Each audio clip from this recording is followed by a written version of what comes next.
Two SKB math and physics education চ্যানেলে তোমাদের স্বাগতম। এই একটা অঙ্ক নিয়ে এসেছি। অঙ্কটা হচ্ছে মিশ্রণের অঙ্ক, পিএসসি ক্লাসিকের সেট থেকে নেওয়া। অঙ্কটা অনেকে একটু বড় করে কিন্তু এখানে দেখো খুব সুন্দরভাবে এবং ছোট্ট করে অঙ্কটা করব।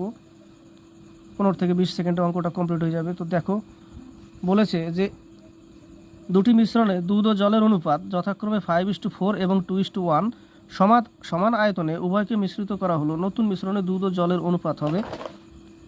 তাহলে আমরা মিল্ক আর ওয়াটার এ হচ্ছে 5:4, এ হচ্ছে 2:1, এদের আমরা যোগ করলে পাচ্ছি 9, এদের যোগ করলে পাচ্ছি 3। এবার সমান আয়তন বলেছে, সমান করতে হবে। এর সাথে 1 গুণ করলাম, এর সাথে 3 গুণ করলাম, 3 3 9 9 9। এই একটাকে এবার সবার সাথে গুণ করতে হবে। 5 1 5 আর 4 1 4। ওয়াটার আর মিল্ক আর ওয়াটার হয়ে গেল 3 2 6 আর 3 1 3। এবার মিল্কগুলোকে এক পাশে আনলে 11 আর ওয়াটারগুলোকে এক পাশে নিয়ে গেলে 7, তাহলে 11:7 হবে উত্তর।